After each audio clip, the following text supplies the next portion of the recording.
வணக்கம் நேயர்களே, ஃபீபாவின் இன்றைய காலை தியானத்திற்காக உங்களை அன்புடன் வரவேற்கிறேன். கர்த்தருடைய பரிசுத்த நாமத்துக்கு மகிமை உண்டாகட்டும். இந்த காலைவேளை தியானத்துக்காக எடுத்துக்கொள்ளும் பிலிப்பியருக்கு எழுதின நிருபம் 3 அதிகாரம் 11 வசனம். அவருக்காக எல்லாவற்றையும் நஷ்டம் என்று விட்டேன், குப்பையுமாக எண்ணுகிறேன். பிரியமானவர்களே, நம்முடைய வாழ்க்கையில் நம்ம அநேக நேரங்களில் லாபம் நஷ்டம் என்று சொல்லி அநேக காரியங்களை பார்த்து கொண்டு இருக்கிறோம். ஆனால் இந்த உலகத்தில் வாழ்கிற இந்த வாழ்க்கை நாம் அவருக்காக எதை நஷ்டமாக தூக்கி எறிகிறோம் பிரியமானவர்களே. எதை செஞ்சாலும் இதில் எனக்கு என்ன லாபம் இருக்குது, இதில் எனக்கு என்ன நஷ்டம் இருக்குது, இதெல்லாம் யோசிக்கிறோம். ஆனால் என்னைக்காவது இதை நான் ஆண்டவருக்காக இதை நான் வாழ்கிறேன், ஆண்டவருக்காக இதை செய்கிறேன் என்று சொல்லி நாம் யோசிக்கிறோமா என்பதை யோசித்து பாருங்கள். ஏன்னா இந்த உலக வாழ்க்கையில் உலக பிரகாரமாக மனிதர்கள் பேசுவது போலவே நான் இதை இப்படி இதை நினச்சிருக்கேன், இது இப்படி பண்ணுகிறேன் இப்படின்னு சொல்லிட்டு இதில் லாபமே பார்க்குறோம். ஆனால் அப்போஸ்தலனாகிய பவுல் இதை எழுதும் போது பிலிப்பியர் 3 அதிகாரம் 10 வசனத்தில், இப்படி நான் அவரையும் அவருடைய உயிர்த்தெழுதலின் வல்லமையும் அவருடைய பாடுகளின் ஐக்கியத்தையும் அறிகிறதுக்கும் அவருடைய மரணத்துக்கு ஒப்பானாக மரணத்துக்குள்ளாகி எப்படியாயினும் நான் மரித்தோரிலிருந்து உயிரோடு எழுந்துவதற்கு தகுதியாகும்படிக்கு, அதாவது அந்த உயிர்த்தெழுதலை நான் தகுதியாகணும், அதில் பங்கு பெறணும் அப்படின்னு சொல்லி தன் வாழ்க்கையை அர்ப்பணிக்கிறார். அந்த அர்ப்பணிப்பில் தான் அவர் சொல்லுகிறார், அவருக்காக நான் எல்லாவற்றையும் நஷ்டம் என்று விட்டேன், குப்பையுமா எண்ணுகிறேன். இன்னைக்கு அநேகர் நினைக்கிறாங்க, ஆண்டவராக இயேசு கிறிஸ்துவுக்காக ஊழியத்துக்காக வராங்கன்னா ஏதோ வேலை இல்லாமல் வந்துடுறாங்கன்னு நினச்சிக்கிறாங்க. இல்லைங்க. நான் நினச்சிருந்தேன்னா வேலை செஞ்சுட்டு கூட என்னால் ஊழியம் செஞ்சுருக்க முடியும். ஆனால் இந்த ஓட்டத்தை என்னால் ஓடி இருக்க முடியுமா தெரியாது. ஏன்னா உலக எஜமானுக்கும் பரலோக எஜமானுக்கும் சேர்ந்து என்னால் வேலை செய்ய முடியாது. செஞ்சா 2 பேரையும் நான் திருப்திப்படுத்தணும், யாருக்குன்னா உண்மையாக இருக்க முடியாது.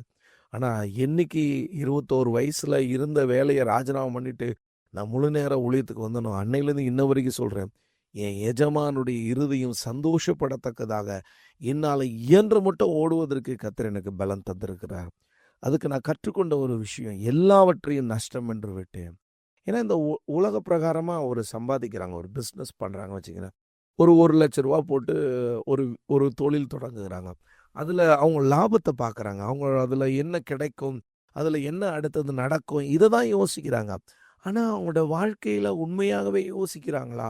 இல்லை நான் இதை நான் இவ்வளோ பண்ணேன், இவ்வளோ செஞ்சேன், அப்படிலாம் உலக பிரகாரமாக யோசிக்கிறது மாதிரி நம்ம கடவுளுக்குள்ள அப்படி யோசிக்க முடியாது, யோசிக்கவும் கூடாது. அது முடியாது.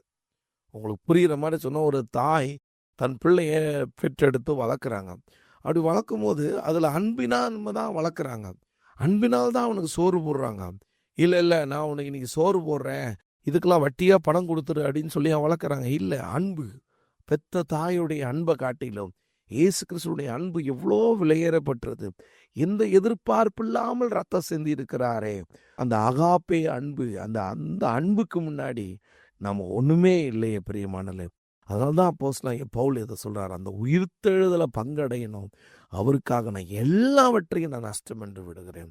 இதை கேட்டுக்கொண்டிருக்க தேவ பிள்ளையே, உங்கள் வாழ்க்கையில் எதை தேவனுக்காக நீங்கள் இழந்திருக்கிறீங்க, எதை தேவனுடைய சமூகத்தில் விட்டு கொடுத்துருக்கீங்க, கொஞ்சம் யோசிச்சு பாருங்க.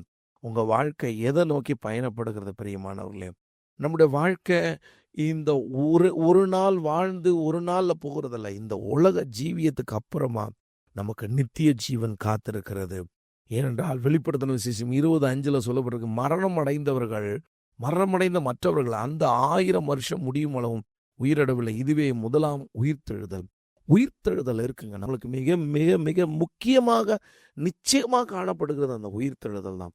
இந்த உயிர்த்தெழுதலை பற்றி இன்னைக்கு கிறிஸ்தவம் மறந்து விட்டது. கிறிஸ்தவர்களே இன்னைக்கு ஏதோ நல்லா ஆசீர்வதிக்கப்பட்டு செழிப்பாக வாழணும்னு விரும்புகிறாங்க. ஆனால் உண்மையாகவே அந்த உயிர்த்தெழுதலை குறித்து யோசிக்கிறாங்களா? அந்த உயிர்த்தெழுதலை பங்கடைய என்ன நான் அர்ப்பணிச்சிருக்கிறேன்னா?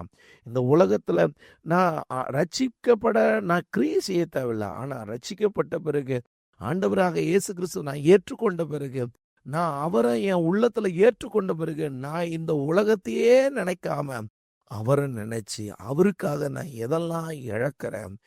ஒரு குடியிலிருந்து ரட்சிக்கப்பட்ட ஒரு ஆண்டவரை இயேசு கிறிஸ்துவை சொந்த ரட்சகரை ஏற்றுக்கொண்டவர் சாட்சி சொல்லும் போது இப்படி சொன்னார், நான் பல நாட்கள் இந்த குடியை விட முடியாமல் இருந்தேன். ஆனால் ஒரு நாள் இயேசு கிறிஸ்து எனக்காக சிலுவையில் மரித்த அவருடைய அன்பை பார்க்கும்போது இந்த குடியெல்லாம் ஒன்றுமே இல்லைன்னு தோணுச்சு. அன்னைக்கு ஒரு பொழுதுல இயேசுவே என் உள்ளத்தில் வாரும்னு சொன்னேன். அன்னைக்கு இந்த குடியை விட்டேன், எத்தனையோ முறை நான் விட நினைச்ச முடியல, ஆனா அந்த அன்பு என்னை சந்திச்ச போது நான் அதை மறந்து போனேன் அப்படின்னு சொன்னாரு. அருமையான தேவனுடைய பிள்ளைகளே, உண்மை பிரியமானவர்களே, நீங்க அவருக்காக நீங்க எதையும் இழக்க முடியலைன்னா, நீங்க உண்மையாகவே நீங்க இன்னும் வாழ்க்கையை உண்மையா நீங்க வாழ ஆரம்பிக்கல. நீங்க அவருக்காக இழந்து பாருங்களேன். எதெல்லாம் பெருமையா இருக்குதா, வேண்டாம் ஆண்டவரே, அவர் தாழ்மையா இருந்திருக்கிறாரு, அதை தூக்கி எறிஞ்சு பாருங்களேன். அந்த இடத்துல மேன்மையை என்னை பத்தி பெருமையா பேசுன்னு நினைக்காதீங்க. இல்ல ஒண்ணுமே இல்லைங்க, அவருடைய அன்பு தாங்க பெரியது. அவருக்கு முன்னாடி ஒண்ணுமே இல்லை, நஷ்டமும் குப்பையுமா தூக்கி எறிஞ்சு பாருங்களேன். இதை எழுதின பவுல் 2 குடியுரிமை பெற்ற மனிதர். அவருக்கு அவ்வளவு அந்தஸ்துகளும் அதிகாரங்களும் இருந்த போதிலும் அதை தான் அவர் சொல்லுகிறார். அவருக்காக எல்லாவற்றையும் நஷ்டமும் குப்பையுமா எண்ணுகிறார். உங்க வாழ்க்கையில எதை அவருக்காக இழந்திருக்கீங்க? யோசித்து பாருங்க, உங்களை ஒப்பு கொடுங்க. கர்த்தர் உங்களை ஆசீர்வதிப்பாராக. God bless you. இன்றைய காலை தியானத்தில் பங்கேற்றமைக்காக நன்றி.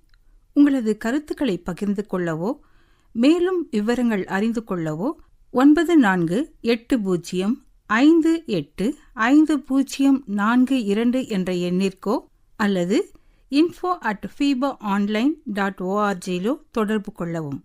தேவன் தாமே உங்களை ஆசீர்வதிப்பாராக. ஆமேன்.